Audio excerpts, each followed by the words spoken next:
Šajā raidījumā stāstām par labām idejām un paveiktiem darbiem Gulbenes novadā. 2007. gadā izveidotā biedrība Sateka koordinē Eiropas lauksaimniecības fonda lauku attīstībai 4. ases programmas līderu projektu izstrādi un realizāciju. Kopš 2010. gada no 233 iesniegtajiem ir apstiprināti 113 projekti. Šoreiz ar vairākiem projektiem iepazināmies Gulbenē, arī Tiržas un Galgauskas pagastos. Gulbenes Bērzu sākuma skolā vecāku biedrība Bērzu skola parūpējusies, lai 3., 4. un 5. 6. klašu skolēnu deju kolektīvi tiktu pie jauniem tautas tērpiem. Uzrakstīts projekts un to realizējot jau pavasara māmiņdienas koncertā un skatē, bērni varēja uzstāties saposušies. Paša dejotāja atzīst, ka pārmaiņas ir jūtamas. Kā ir dejot tādā smukā tērpā? Forši. Kā bija pirms tam? Nebija tik ērti. Tagad daudz labāk dejot, brīvāk, ērtāk. Skaisti un ļoti ērti. Jā, ļoti skaisti.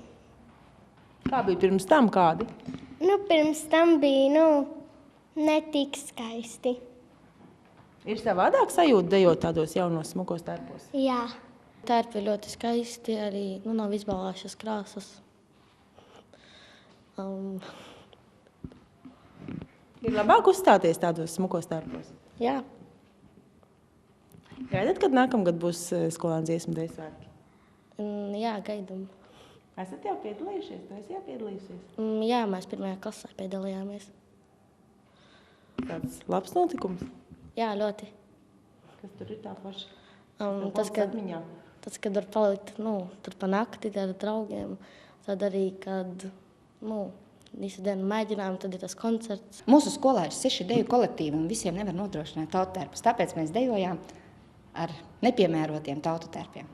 Vizuāli nepievilcīgiem, nolietojušies. Un tāpēc mēs esam priecīgi, ka 2 kolektīviem ir tā iespēja. Tautas tērpi darināti šai pusē tradicionālajos rakstos un krāsu toņos. Skola arī iegādājusies statīvus un ierīkojusi telpu to glabāšanai, un mazie dejotāji zina, ka viss glabājas vienu vietu, nav jāuztraucas uz kādu koncertu, ko aizmirst mājās. Deju kolektīvi aktīvi gatavojas jaunajam sezonai, skatei, lai varētu veiksmīgi piedalīties deju svētkos.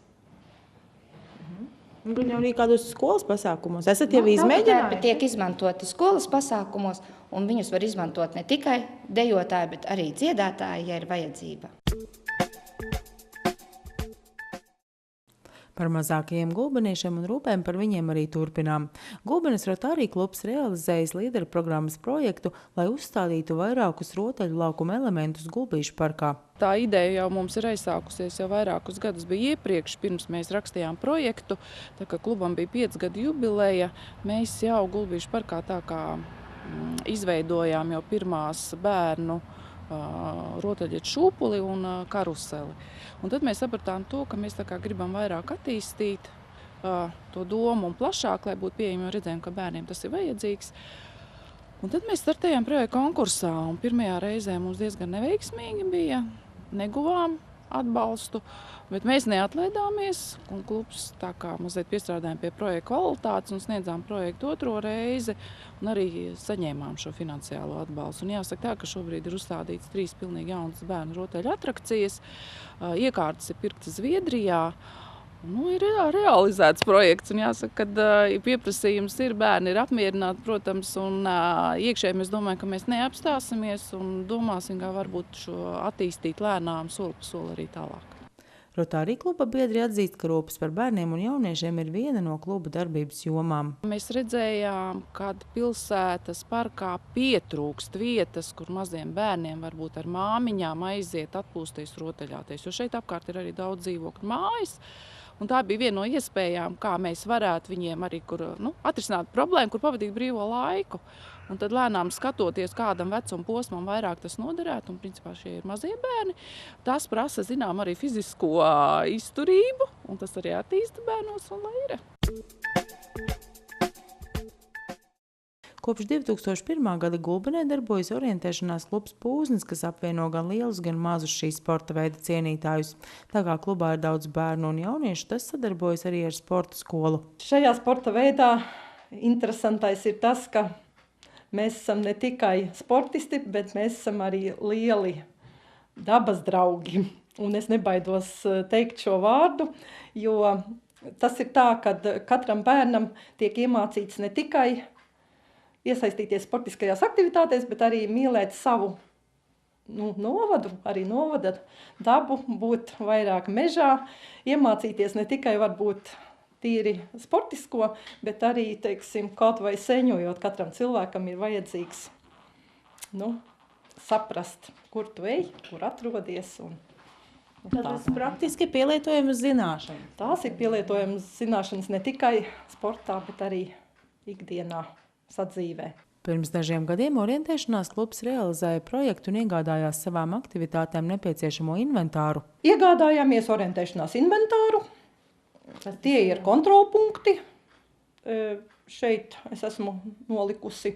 Tālāk ir dators, tālāk ir viss aprīkojums, elektroniskais aprīkojums. Tie ir atzīmēšanās identa sistēma. Tālāk ir arī biedrības formas, tērpi, arī skriešanai tērpi. Ir nojumi, kas mums ir nepieciešama, lai organizētu sacensības, kā starta finiša nojume, ir arī starta finiša baneri. Tātad kluba rīcībā ir viss nepieciešamais, lai pilnvērtīgi trenētos, kā arī sarīkot nelielu mērogu sacensības. Ir šis, jāsaka, starta aprīkojums, ar ko mēs varam, teiksim, vispār sākt sacensību organizēšanu, kā arī mazas sacensības mēs varam pilnīgi patstāvīgi izvest. Bet šis aprīkojums ir nepieciešams arī, lai bērni, jaunieši to izmanto arī treniņos. Un tas ir, lai iemācītos orientēties, mums arī treniņos ir nepieciešams izlikt mežā kontrolpunktus. Tālāk arī, protams, elektroniski, lai mēs varētu laiku kontrolēt. Tas viss ir nepieciešams arī treniņos. Tā pilnvērtīgāk var vienkārši strādāt, ja? Tas ir pilnvērtīgāk un labāk strādāt. Kluba biedri ir arī sasnieguši atzīstamus rezultātus. Runājot par rezultātiem, tie mums ir ļoti daudzu gadu garumā, gan jauniešiem, gan pieaugušajiem, bet vēl bez klasiskās orientēšanās mēs vēl arī nodarbojamies arī ar 24 stundu orientēšanos, kas ir zem nosaukuma Rogainings. Un šeit mums ir sasniegumi, diezgan lieli sasniegumi. Gan pasaules čempionātos esam startējuši, gan arī Eiropas čempionātos startējuši. Un šeit ir jāmin ļoti daudzi no kluba un arī no sporta skolas jauniešiem, kas mums ir Eiropas čempionātā izcīnījuši gan 3. vietu, gan 4. vietu. Mums ir Emīls Galvans, Kristaps Vējš Āboliņš, Sindija Širaka, kā arī man pašai ir panākumi Eiropas un pasaules līmeņa sacensībās. Klubs ik gadu rīko arī vairākus Latvijas čempionāta posmus, savukārt aizvadītajā vasarā vairāk nekā 400 šī sporta veida cienītāju pulcējās Lejas ciemā, kur notika rogainīga sacensības. Tā ir orientēšanās 24/6 vai iesācējiem 3 stundu garumā. Par jaunās paudzes sporta aktivitātēm gādā arī futbola klubs Gulbene 2005. Futbola biedrībai ir ne tikai jaunieši, mums spēlē arī pieaugušo komanda, kura pašlaik cīnās par iekļūšanu Latvijas virslīgā, bet akcents tiek darīts uz Gulbenes bērniem. Mums nav tikai gulbenieši, mums arī kaimiņu novadi, pat no Alūksnes brauc pie mums trenēties. Ja? Mums dotajā brīdī 3 treneri. Vairāk kā 100 bērni un 17 komandas startēja Latvijas dažādu rangu sacensībās. Futbolā 8-8, 6-6. Ja ir tik daudz kausu, tad jau laikam labi ir gājis. Ir gadi bijuši, kad ir ražīgāki, ir gadi, kad nav. Tagad mums izveidojas tāda normāla piramīda Gulbenē ar bērnu futbolam. Ja? Ir 8 vai 9 gadi pēc kārtas, kad ir ļoti labi perspektīvi puiši un viņiem ir labi rezultāti un teiksim, arī Latvijas finālos viņi ir jau spēlējuši 2 gadus pēc kārtas. Ja? Jāņem vērā, ka bērni ir maziņi un tam jāpaiet zināmam laikam, lai no viņiem izveidotu komanda kodola, un tas ir treneriem tāds pacietīgs darbs ļoti daudzu gadu garumā. Biedrība arī realizējusi vairākus projektus, tā skaitā vienā no tiem atbalsts gūts līderu programmā. Mēs pēdējos 5 gados esam realizējuši ļoti daudz projektu, paši pat brīnamies, kā mums tas izdevās. Viens no šīm projektiem arī bija tieši līdera programma par inventāra, aprīkojuma un treniņa ierīču, iekārtu, iegādi. Mums ir iegādāti vārti, mums ir iegādāti visādi treniņi nepieciešami aprīkojumi, kuri nebija mums pieejami iepriekš. Ja? Ir iegādāta forma bērniem, bumbas, dažādu izmēru, atkarībā no vecuma. Ja? Un to mēs aktīvi izmantojam visu cauru gadu. Un, pateicoties šim projektam, mēs esam ieguvuši inventāru, kuru, teikšu tā, tuvākajā apkārtnē kolēģiem vēl par to ir jāsapņo. Es domāju, ka inventāra ziņā mēs tagad esam nodrošināti uz kādiem gadiem 5, 7, ja ne vēl vairāk. Kā mēs apiesimies, kā mēs viņu mācīsim saglabāt un pareizi izmantot, un kaut to pašu formiņu, kā mēs mācīsim mazgāt un uzturēt, jo mēs viņu labāk apkalpojam, jo viņi ilgāk mums kalpos. Inventāru un formu iegāde ar projekta palīdzību, protams, ir finansiāls atvieglojums gan mazo futbolistu vecākiem, gan pašai biedrībai. Klubs nav liels un klubam tā naudiņa ir tik, cik viņa ir. Ja? Un, ja mēs šo projektu nebūtu realizējuši, tad tas lielais inventārs, ko mēs teiksim, office aprīkojums, kas mums arī bija vajadzīgs, teiksim, šeit var redzēt gan dators, gan kopējuma iekārta un videokamera un viss pārējais, kas nepieciešams, lai analizētu spēles un tā tālāk. Mēs to, protams, nepaceltu, jo vienkārši mums nebija tāda finansiāla iespēja. Un pateicoties šim projektam, mēs pie šiem nepieciešamām lietām, kā teikt, mēs viņus ieguvām. Biedrība Līkloči Gulbenē nodarbojas ar dažādu apmācību organizēšanu uzņēmējiem, informējot viņus par dažādām likumdošanas izmaiņām, papildinot zināšanas, piemēram, projektu rakstīšanā vai grāmatvedības jautājumos. Šobrīd mēs esam tendējušies uz to, ka mēs organizējam izbraukuma seminārus. Tātad mēs gan kaut ko aplūkojam, gan arī ceļā, lai liederīgi pavadītu laiku, informējam par to, kas ir jaunākais, par to, kādas ir iespējas un uz ko ir jāpievērš uzmanība. Šeit pat novada ietvaros tas ir? Jā, brauc gan novada uzņēmēji, gan arī vietējo Alūksnes Balvu novada uzņēmēji. Ja mēs nedarbojamies grāmatvedībās konkrētā nozarē, nevienmēr visu ir iespējams pašam uzzināt. Tāpēc arī mēs piedāvājam šādu sava veida šo informāciju. Kā ir interesi no cilvēkiem? Ir nepieciešams tas pakalpojums? Noteikti.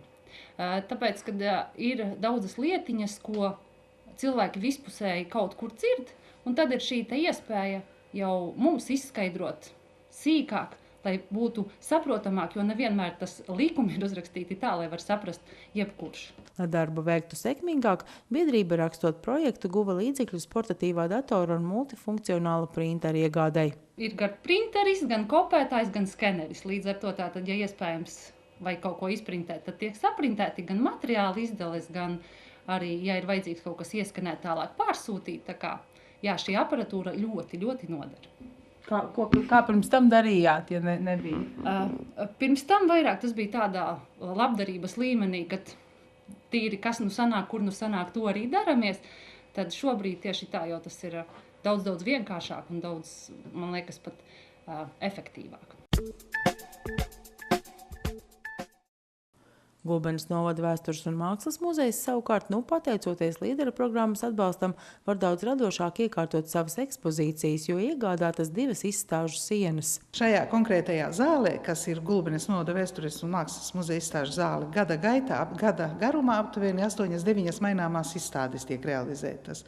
Tā skaitā gan vēstures izstādes, kā konkrēti šī Latvijas sarkanā krusta un medicīnas muzejā kopdarbs Rīgā, kuru mēs eksponējam šeit Gulbenē, uz šīm tā skaitā arī šai projektā ietveros iegūtajiem līdzekļiem un sienām. Un tātad šīs sienas tiek izmantotas vismaz 8-9 izstādēm gada garumā. Un pamats toreiz, kad mēs ieguvām šīs sienas, bija rakstot projektu Ilmāra Blumberga izstāde Gulbenē, kas arī bija gana nozīmīgs pasākums un notikums un patiesībā, jā. Visi ir ieguvēji, gan šie mākslinieki, gan vēsturnieki, gan arī izstāžu apmeklētāji, jo ir iespēja ļoti kvalitatīvi eksponēt izstādes. Muzeja direktors stāsta, ka no ekspozīcijas iespējams izvietot kvalitatīvi un pats galvenais – droši. Ir arī tāda ļoti stabila kāja, ir aprēķināti svari, tajā trosītēm ir zināma svarnesība un teiksim, ka tas objekts, lai tas būtu mākslas vēsturisks objekts, viņš nekad nenokritīs. Un, protams, arī gaisma. Gaisma ir pietiekami saudzīga, viņa, protams, tiek regulēta atbilstoši tai ekspozīcijai, bet arī izgaismots tā, kad pietiekami saudzīgi un pietiekami arī gaišs, lai apmeklētājs varētu izlasīt. Tas ir, vārdu sakot, tāds profesionāls aprīkojums, kas jums bija nepieciešams. Jā, tas bija ļoti nepieciešams, jo, kā jūs redzat, mums tā ir vienīgā izstāžu zāle, kur ir maināmās izstādes palikusi, un viņā ir pietiekami daudz durvju, logu un tā tālāk. Un šis laukums, uz kura tiek eksponēti priekšmeti, ir salīdzinoši niecīgs. Tad tā mēs iegūstam vienkārši lielāku laukumu, jo ir atsevišķas izstādes, kad mēs, piemēram, izmantojam abas puses izstāžu sienai, pieņemsim, lai palielinātu izstāžu laukumu. Viņas ir pārvietojamas? Viņas ir pārvietojamas, viņas pēc vajadzības tiek pārvietotas tajā vietā, kur izstāžu zālē māksliniekam vai iekārtotājiem ir iecerē viņas izmantot.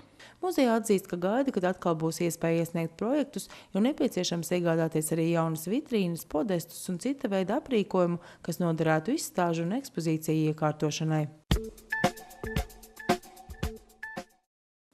Tirzas pagasta bibliotēka aizvadītajā vasarā piedzīvojusi pamatīgas pārmaiņas. Tā kļuvusi gaišāka un plašāka, var piedāvāt daudzveidīgāku pakalpojumu klāstu, jo veikti remonti un iegādāts dažādu veidu aprīkojums. Šeit, kur mēs stāvam, bija bieza liela siena ar šaurām durtiņām. Lasītājs nāca, iegāja fonda telpā, mēs neredzam ne es viņu, ne viņš mani, ieiet viens pats, un, vārds sakot, ļoti šaura telpa bija, bērnu stūrīša arī nebija, un plauktu grāmatu arī bija ļoti maz. Bet projekta ietvaros mēs nonācām pie šādiem plauktiem, papildinājām bērnu plauktus, izņēmām sienu. Gala rezultātā arī mums ir uz kvadrātmetriem lielāka telpa, jo aiz tā otrā loga mums bija atkal siena, un tā iegūtā telpa ir tie divi lodziņi ar tiem aizmugurējiem plauktiem. Bibliotēkas vadītāja atzīst, strādāt ir daudz patīkamāk. Ja iepriekš likās, ka vienkārši dienas beigas nevar sagaidīt, tad liekas, ka vēl varētu strādāt un strādāt, jo visiem patīk. Līdz ar to arī lasītājs skaits palielinājies? Mēs vēl nevaram spriest, jo mēs esam nesen šeit, bet es domāju, pēc tā, kāda interese ir, es domāju, ka būs noteikti. Jo pirmkārt mums ir arī jauna lieta, televizors ar DVD lasītāju, kur piedāvājam filmas ar 3D brillēm, tā kā nevajag braukt uz Rīgu. Un mums ir parastā anteniņa. Nesenās dienās tikai uzzinājām, ka mēs varam skatīties bez abonēšanas bezmaksas programmas, tātad arī tiem, kuriem nav televizora mājas, lūdzu, mēs varam piedāvāt arī to. Jūs varat kādus filmu vakarus rīkot? Noteikti, ka mēs tādus plānosim, noteikti. Arī pagasta pārvaldes vadītājs, kura darba vieta ir tepat blakus bibliotēkai, vērtē, paveiktais ir nozīmīgs ieguvums visiem bibliotēkas apmeklētājiem. Ir diezgan daudz cilvēku, kas finansiāli nevar atļauties tagad iegādāties arī vienu lielu daļu grāmatu, arī tos pašus preses izdevumus nāk ļoti daudz cilvēku lasīt. Tā kā biblioteka ir vajadzīga. Protams, ir arī cilvēki, arī pensionāri ir apgūši datorzinības, teiksim tā, un diezgan daudzi tomēr arī cenšas izmantot šo iespēju bibliotekā, izmantot internetu, gan, teiksim, tīri vienkārši intereses pēc, gan arī nāk, ja nekļūdos, Agrita mani papildinās, diezgan daudzi maksā arī rēķinus un tādas lietas. Bibliotekas vadītājs stāsta, arī līdz šim par apmeklētāju trūkumu sūdzēties nevarēja, bez tam, kā jau tas ierasts dažādiem lauku darbiem, beidzoties iedzīvotāju grāmatu lasīšanai pievēršas vēl vairāk. Rudenī un ziemas periodā noteikti ir lasītāji vairāk. Vasarā, kā jau laukos, vārds sakot, visi darbi un līdz ar to lasītāji mazāk. Bet, vidēji dienā 25, tas priekš laukiem, es domāju, un maza pagastiņa ir ļoti normāli. Un es domāju, ka tagad iespējas būs, ka nāks vēl vairāk. Galvenais, lai budžets nesamazinās. Tad būs. Galgauskas pagasta uzņēmums Agimos nodarbojas ar gaļas lopu audzēšanu, un arī šeit rakstīts līderu projekts, lai iegādātos darbiem nepieciešamo tehniku un aprīkojumu. Audzējam realizācijai un arī vaislei dzīvniekus. Jā, mēs esam ieguvuši tīršķirnes dzīvniekus, iepirkuši no Lietuvas limuzīnas šķirnes. Tagad mums ir plānā, kad mēģināsim audzēt vaislei gan buļļus, gan telītes un veidot pievienoto vērtību, kā teikt, šiem dzīvniekiem. Jo tīri gaļā nododot, tā atdeve ir tāda, kāda ir. Šobrīd ganāmpulkā ir ap 50 lopiem, taču mērķis ir dzīvnieku skaitu vēl palielināt. Lai būtu izdevīgums, vajag lielu dzīvnieku skaitu. Lai uzturētu lielu dzīvnieku skaitu, vajag lielas zemes platības. Un, tas nāk ar laiku, protams. Tas nav tā, ka vienā gada laikā jūs, teiksim, iegūstat dzīvniekus, nākošajā gadā skaitat naudu. Tā nenotiek. Kā jūs tā sākāt? Pirms tam bija kaut kāda cita nozare vai kāda viena lopkopība? Nē, mēs tieši ar to arī papildus darbam. Mēs strādājām apmaksātos darbos par algām. Vienkārši, lai būtu papildus līdzekļi, sākām nodarboties ar gaļas lopiem tieši. Var teikt, kā hobijs tas mums bija. Tā arī aizgāja kā pamazām. Iespēja iegūt līdzfinansējumu tehnikas iegādai saimniecībā ir nopietnas atspējas, jo pašu spēkiem visu uzreiz noteikti nevarētu sagādāt. Lai vēl vairāk efektivizētu šo mūsu darbību, tad mēs vērsāmies šajā satikas organizācijā, jo tur bija izsludināta projektu kārta tieši par to, lai paaugstinātu darba ražību, efektivitāti. To mēs arī izmantojām, un tad mēs iegādājāmies kaut kādu tehniku, kas mums ir nepieciešama, konkrēti iekrāvēju, kas ir ļoti nepieciešams šajā gadījumā, lai varētu pārvietot barību, teiksim, tīrīt kaut kādas nojumes. Ar viņu, bez viņa kā bez rokām, vienvārds sakot, tas samazināja roku darbu uz pusi aptuveni, šis te frontālais iekrāvējs. Un papildus arī barotavas dzīvniekiem, kā arī sprostus, kas, barotavas palielināja barības izmantošanas efektivitāti, jo, ja vienkārši jūs noliekat to barību zemē, dzīvnieki, pārsvarā viņu samīca. Bet, ja ieliekat barotā, tad viņi pilnvērtīgāk to izmanto. Tad arī iegādājamies sprostu ar svariem, kas ir nepieciešams, lai, teiksim, šķirotu dzīvniekus. Jo, katru gadu uz rudeni ir jāšķiro, jānodala nost jau paaugušies jaunlopi, lai ganāmpulkā būtu kaut kārtība kāda.